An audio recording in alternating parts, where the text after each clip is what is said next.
Today I'm going to demonstrate the USA-Spec PA12-BMW. This is an iPod interface that gives you full control of the iPod through the head unit or the steering wheel controls while displaying the song text from the iPod on the head unit display. This car is a February production 2003 through 25i. It has a stock business CD head unit, no DSP, satellite radio, or navigation. I installed the USA-Spec 3 months ago, following 8 frustrating months with 2 different Dice Silverline units. The Dice Silverline is plagued with issues, the forums are filled with them, and I experience most of them. The USA-Spec is different. It's a true plug-and-play, add-in module that just works the way it should. The USA-Spec doesn't share the same popularity as the Dice, so hopefully I can bump it up a bit by posting this video and giving my real-world comparison between the two products.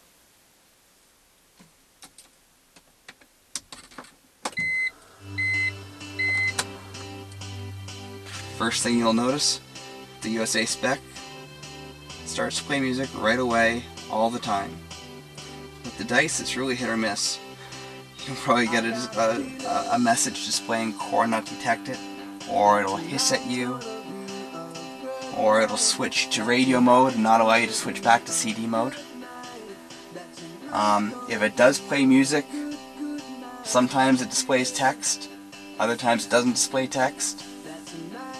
And usually, in my experience, the text doesn't scroll.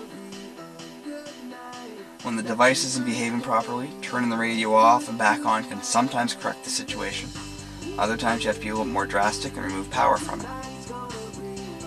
If you Google Dice battery reset, you will get tons of hits, and you just read on and you'll see what I mean. The USA-Spec only supports the song title and the artist name. The Dice also displays the album title. I like not seeing the extra information. The USA-Spec does limit the song title and artist to 16 characters each. The Dice supports 32 characters. But since it's plagued with the stuck text issue that prevents you from seeing anything more than the first 11 characters, this is a far better solution. With the USA-Spec, the text is available all the time. It cycles between the playlist and track number, the artist, and the track title. And if they're longer than the 11 characters, it'll scroll them up to 16. USA-Spec only supports 4 playlists. In iTunes, I've labeled them BMW 1, 2, 3, and 4, and they're mapped directly to the CD keys 1, 2, 3, and 4. Makes navigation between the playlists really simple. So I'm on playlist 2 now. I go to playlist 1. The beautiful thing about it is it actually bookmarks my position in all the other playlists.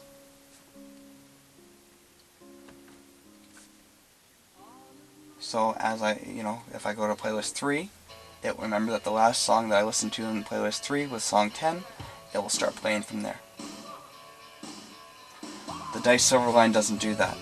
It starts you off at the beginning of the playlist every time you flip to a new playlist. With the Dice, to flip to another playlist, you have to go into playlist mode. You first have to hit button 2, that puts you into browse playlists, and then you can browse using the up and down arrows. And then when you find the right playlist that you want, then you have to hit CD button number 1 to go back to song mode. That starts you off at song 1, and then you can browse again. To me, this is a much cleaner implementation. It remembers your position in every playlist. You can jump to different playlists very easily.